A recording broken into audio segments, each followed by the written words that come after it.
We are back here on Girl Talk. We're at the New River Auto Mall at Jaguar, Land Rover. We're here with General Manager Greg Smith. Thank you for joining us. Well, thanks for coming out. A transplant from Charlotte. Yes, ma'am. I love it. I love it. This is fun. This is a little different for you. Absolutely. We've had fun kind of connecting about children and people and Jaguars and Land Rovers and Discoveries and all of these things.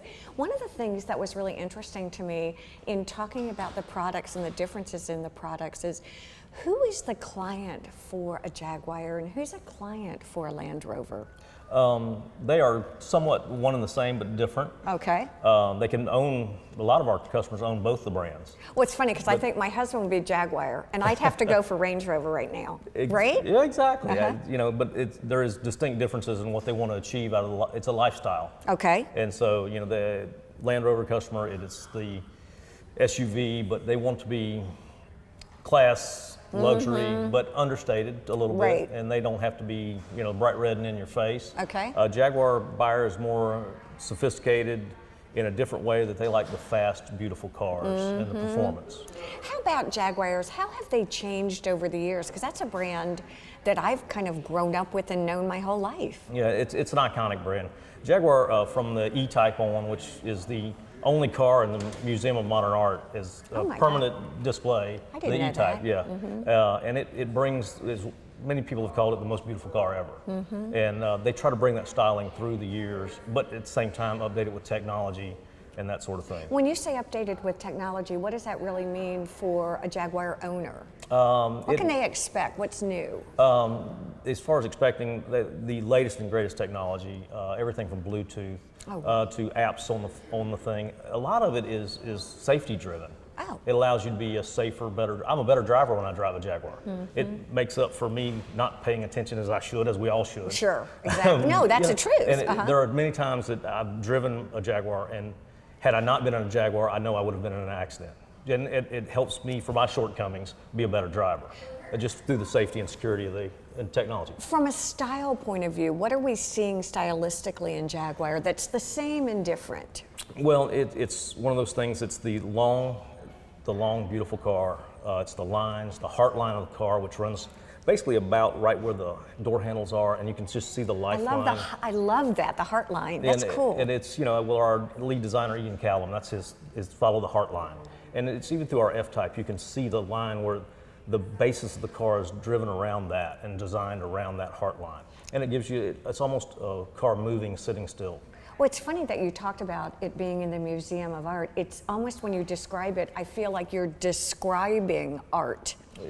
Very much so. Do people buy Jaguar and continue to buy new models, or is there an iconic model that people buy and sort of live with as their identity, if you will? Well, our older clientele, they like the XJ, the flagship. Right. But you see them as they get older, they move to the smaller models because they don't like the big body as far as ease and exit getting out.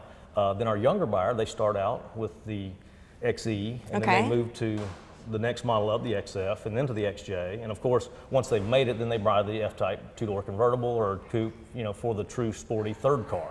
You know, it's interesting because you've got so many people who live here, but the same amount of people who are here part of the year. From a service point of view, and this is something we actually chatted about, is I would think that as a Jaguar or Range Rover or Land Rover owner, I would want to establish a relationship here with you. How does that work? Well, you know, we have a lot of transient, you know, people that aren't here full time, but we always want to build a relationship with our clientele, and it's one of those things, we get to where we know their cars and we know them. Yeah, exactly. And what they want as far as service. The full-time residents here, of course, we take care of them, we know them inside and out.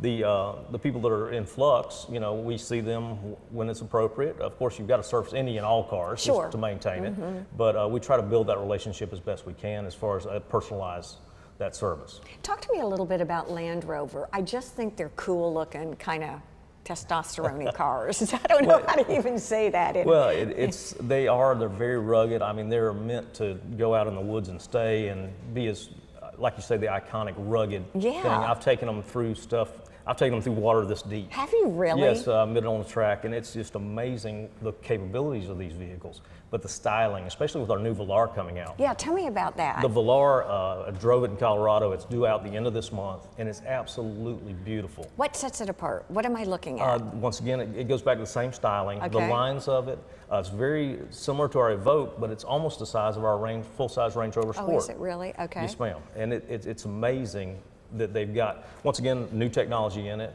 It's got very flush lines. No door handle sticks out. It actually pops out as you approach the vehicle. So it's got very clean lines, very forward-thinking design. Forward-thinking design. Yes, ma'am. When people think about Land Rover, do they think luxury? Do they think family? Is there something for everyone? It is. You know, we've got everything from a 7-seat passenger Discovery. Our new Discovery has 7-seat didn't know that. passengers.